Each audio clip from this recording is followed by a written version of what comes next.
perkenalkan saya Clara Stefani Pera, NIM 2021-715. Kali ini saya akan membuat video dari lembaran tugas mahasiswa dari KIBID yang pertama, yaitu latihan beban. KIBID yang pertama yaitu latihan beban dengan kasus yaitu Jeremy laki-laki 22 tahun adalah seorang mahasiswa yang memiliki tubuh yang cukup ideal dengan tinggi badan 185 cm dan berat badan 75 kg. Jeremy gemar latihan beban di sebuah pusat kebugaran. Ia mengikuti program latihan beban antara lain bicep curl, leg press, dan beberapa variasi sit-ups. Setelah latihan selama hampir 2 bulan, lengannya mulai mengeras dan membesar. Demikian juga perutnya terbentuk six pack yang sejak dulu ia idam-idamkan. Jeremy selalu berlatih dengan teman dekatnya Cindy, seorang wanita berusia 18 tahun. Seperti halnya Jeremy, Cindy juga rajin berlatih.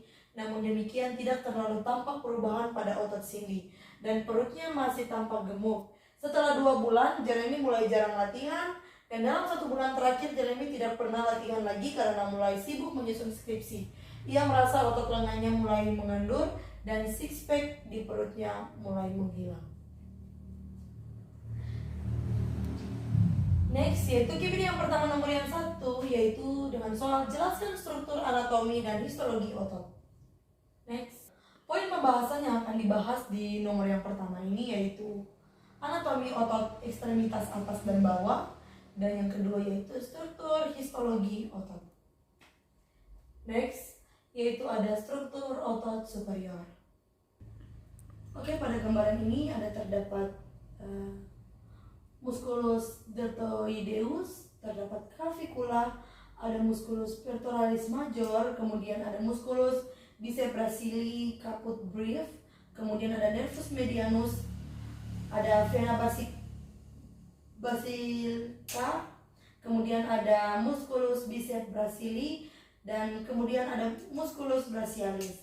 Kemudian juga ada fascia brachii, kemudian ada musculus teres major, ada musculus triceps brachii, kemudian ada fascia bacilli, kemudian ada musculus trapezius, kemudian ada spina ossiput, kemudian ada musculus deltoideus, dan lain sebagainya. Next, kemudian pada jari-jari atau tangan bagian bawah ini terdapat ada radius, kemudian ada musculus extensor digitorum tendines, kemudian ada caput uilane, kemudian ada musculus extensor capri ulnaris tendo, kemudian ada musculus extensor digital minimi, kemudian ada connexus intendianal, kemudian ada musculus introssus dorsalis 1 dan dorsalis 2, kemudian ada musculus extensor pollicis brevis tendo, kemudian ada musculus extensor pollicis longus tendo, ada fascia radialis, kemudian ada musculus extensor capri radialis longus tendo, kemudian ada musculus extensor capri radialis brevis tendo, dan reticulum musculus extensorum. Next, kemudian ada struktur otot selanjutnya, ada musculus serratus anterior, kemudian ada musculus teres major, kemudian ada musculus subscapularis, kemudian ada musculus deltoideus, kemudian ada musculus subscaphius, kemudian ada musculus pectoralis minor, dan musculus trapezius, clavicula, acromion, dan lain sebagainya. Next, ada struktur otot inferior. Oke, yang pertama ada musculus sartorius, ada musculus gracilis, ada musculus pectorius, kemudian ada musculus ficularis pectoralis longus, kemudian ada musculus gastronius caput medialis. Kemudian ada musculus sciosus, kemudian ada musculus tibialis anterior, dan lain sebagainya. Iya. Selanjutnya ada musculus biceps femoris, kemudian ada musculus semitendinosus, ada musculus gracilis, ada musculus semimembranosus, kemudian ada musculus socifus, kemudian ada tendocrinacus. Next yaitu fungsi jaringan otot. Yang pertama untuk pergerakan, yang kedua stabilitas posisi tubuh atau mempertahankan keseimbangan posisi tubuh, dan yang ketiga atau yang terakhir yaitu termogenesis, di mana termogenesis ini adalah proses produksi panas. Diperkirakan 85% panas tubuh dihasilkan oleh kontraksi otot. Next, ini merupakan histologi dari otot rangka. Ini merupakan gambar dari otot rangka, ini merupakan potongan longitudinal dan transversal otot rangka, dan kemudian ini yang ketiga yaitu gambaran umum representasi diagramatik gambaran mikroskopik otot rangka. Di otot rangka ini ada terdapat neuron motorik, ada terdapat saraf, ada terdapat vena, ada terdapat kapiler, ada di sini epimysium, ada di sini perimysium, kemudian ini ada fasciculus, kemudian ini ada endomysium, di sini ada sacrolema, di sini ada reticulum sarcoplasma, kemudian ini ada kapiler, dan ini ada neuron motorik. Yang di bawah ini dinamakan dengan serat otot, ini adalah myofibril, dan ini ada filamen. Selanjutnya yaitu dari potongan longitudinal dan transversal dari otot rangka ini terdapat yang pertama ada nukleus, kemudian yang berwarna merah ini dinamakan dengan kapiler, kemudian serang lintang yang berwarna pink pekat ini dinamakan dengan pita A, sedangkan yang pink muda dinamakan dengan pita I. Kemudian ini dinamakan dengan endomysium, kemudian ini dinamakan dengan jaringan ikat. Di sini ada nukleus, di sini ada serat otot, ini ada endomysium, kemudian yang berwarna merah ini dinamakan dengan pembuluh darah, kemudian yang di bawah ini dinamakan dengan serat otot, ini dinamakan dengan fasciculus otot, yang berwarna merah dinamakan dengan merah panjang ini yaitu kapiler, ini adalah myofibril, ini garis hitam ini dinamakan dengan perimysium, kemudian yang ini dinamakan dengan fibroblast, di endomysium, dan serat otot. Komponen serat otot rangka yang berwarna kuning ini dinamakan dengan neuron motorik, kemudian ada filamen tebal yang berwarna biru dan filamen yang tipis berwarna pink. Kemudian ada reticulum sarcoplasma, ada tubulus transversus, di bawah ini dinamakan dengan sarkomer, kemudian ada pita 1, pita I, pita A, dan pita I. Kemudian di sini dinamakan dengan nukleus yang berwarna biru, yang berwarna agak keunguan dinamakan mitokondria, yang berwarna pink dinamakan sacrolema, dan yang ini dinamakan dengan myofibril. Next, kita akan masuk ke dalam histologi otot polos. Di dalam histologi otot polos ini kita dapat melihat yang pertama ada dinamakan dengan caveole, kemudian ada badan padat, kemudian ada sitoskeleton yang berwarna pink ini dinamakan sitoskeleton, yang berwarna biru ini dinamakan nukleus, kemudian ini dinamakan dengan filamen, dan yang berwarna biru 2 ini dinamakan dengan mitokondria.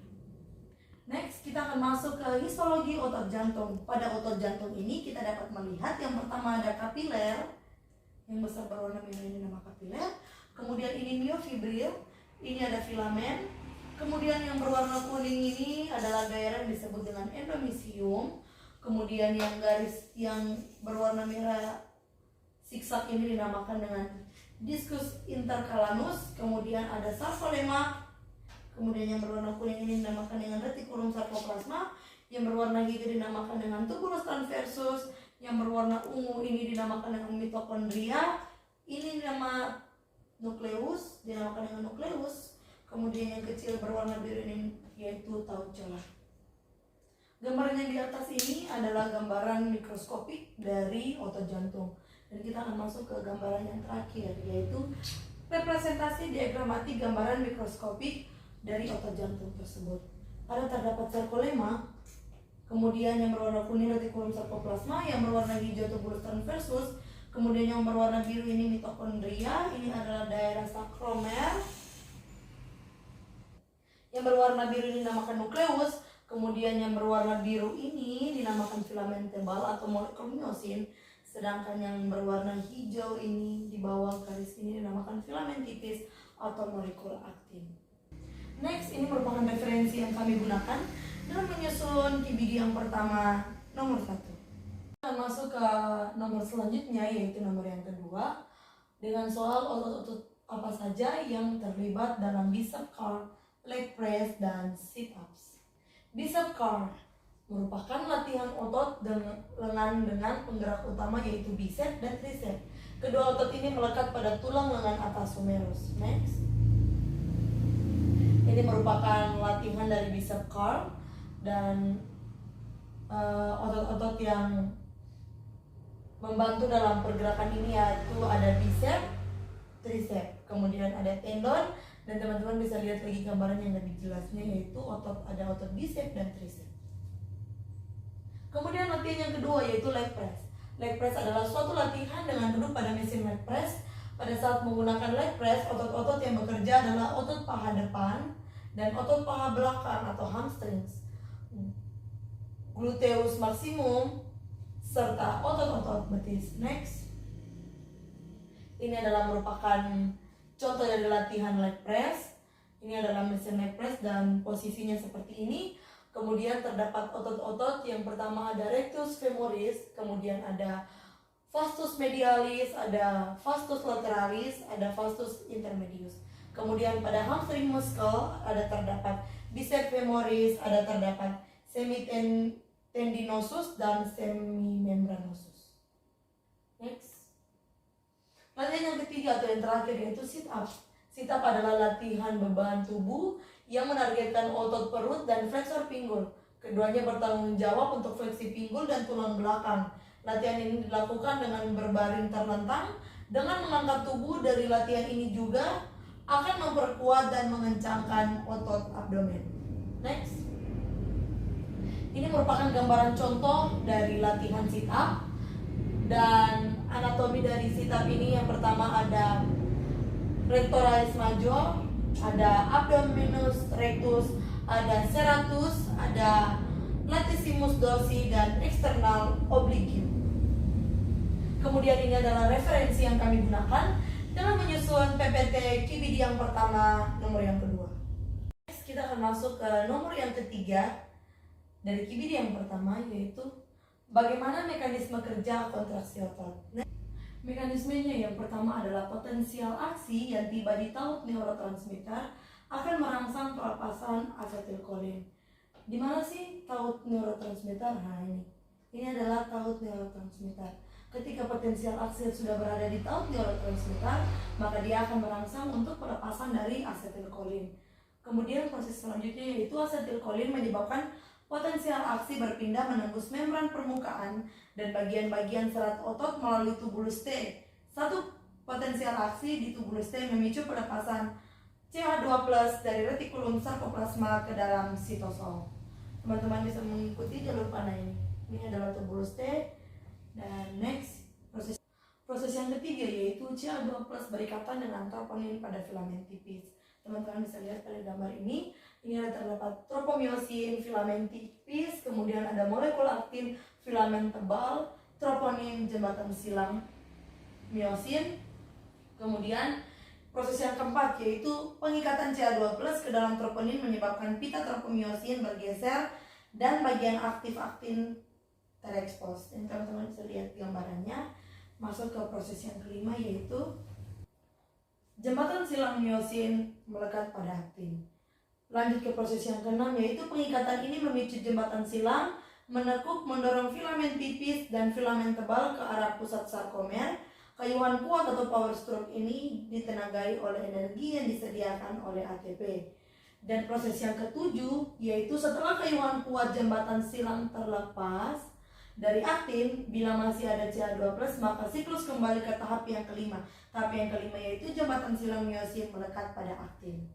Dan proses yang terakhir yaitu ketika potensial aksi berhenti, CH2+ diambil oleh retikulum sarkoplasma dengan tidak adanya CH2+, pada troponin. Tropomiosin bergerak kembali ke posisi awalnya, menghambat tempat ikatan jembatan silang miosin pada aktin, kontraksi berhenti, dan filamen tipis secara pasif bergeser kembali ke posisi relaksasi awalnya. Ini merupakan referensi yang kami gunakan dalam menyusun PPT yang KBD yang pertama nomor yang ketiga.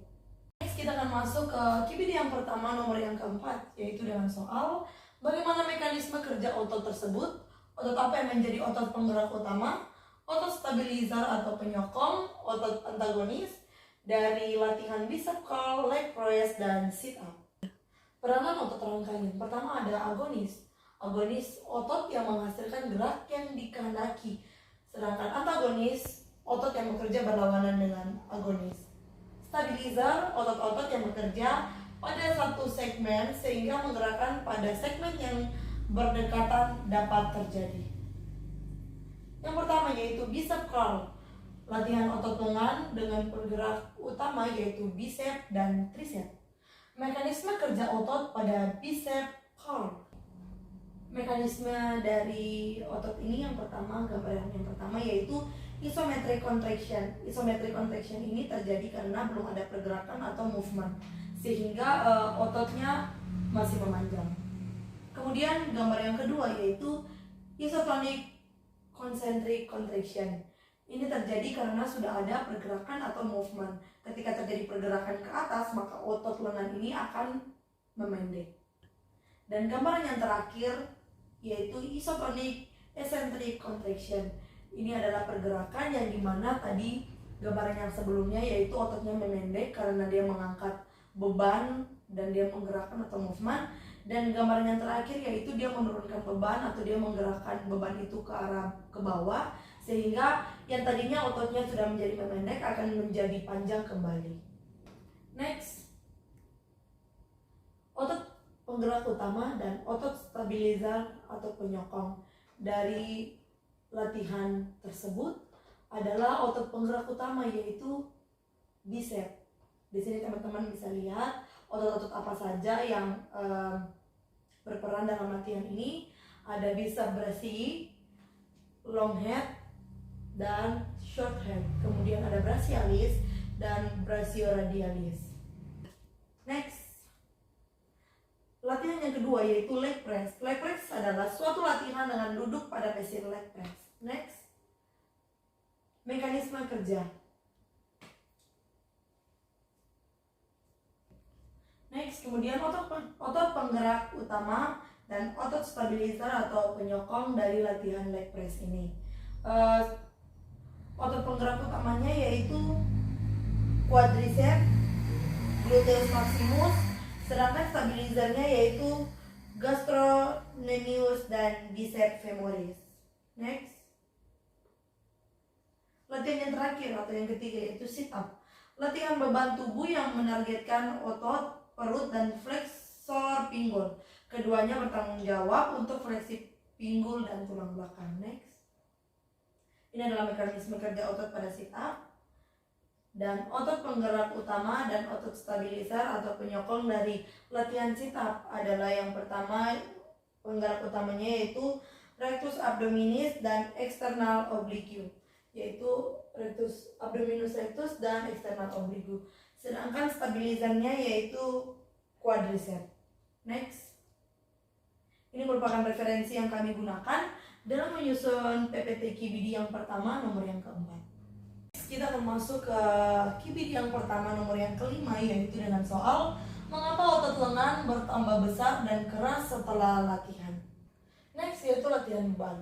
Pelatihan beban adalah suatu bentuk latihan yang menggunakan media alat beban untuk menunjang proses latihan, di mana bertujuan untuk meningkatkan kebugaran, kekuatan otot, kecepatan, pengencangan otot, hipertrofi otot, rehabilitasi maupun penambahan dan pengurangan berat badan. Next slide.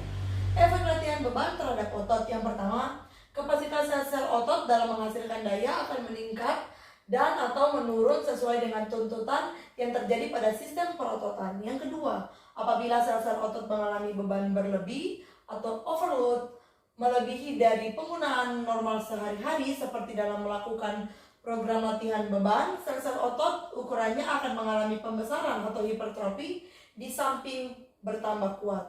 Dan poin yang ketiga yaitu begitu juga sebaliknya, apabila tuntutan daya terhadap sel-sel otot menurun seperti dalam kehidupan tidak aktif atau sedentary living atau keadaan yang menuntut istirahat setelah keadaan sakit atau cedera, maka sel-sel otot ukurannya akan menurun atau atrofi dan kekuatannya pun menjadi menurun. Next slide.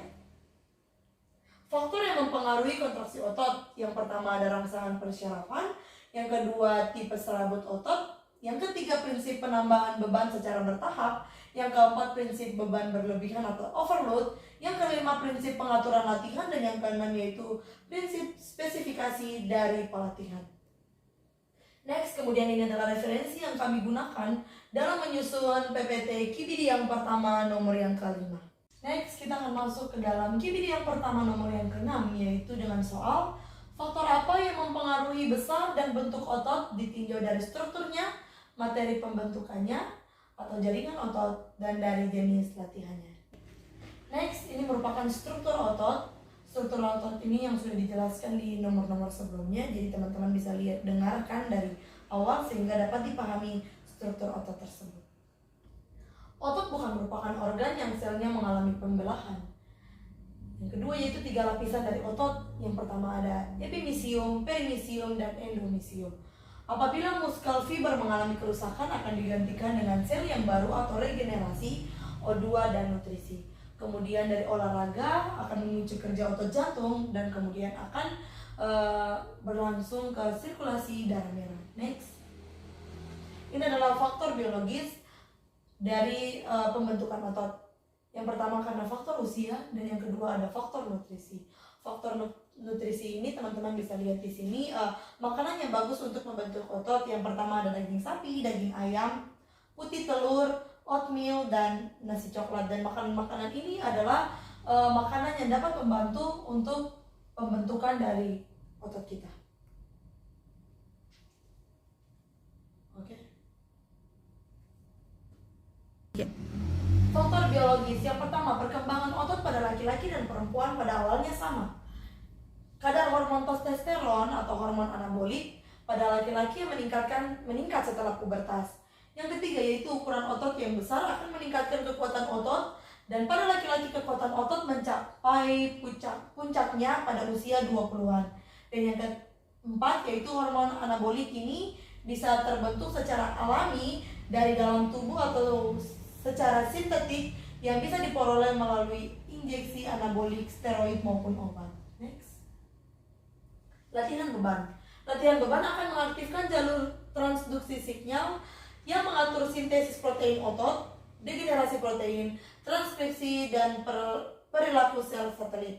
Yang kedua yaitu protein kontraktil atau aktin dan miosin yang diaktifkan selama kontraksi kuat dari otot tersebut atau pembesaran miofibril. Miofibril membesar organ membesar atau otot atau hipertrofi. Next.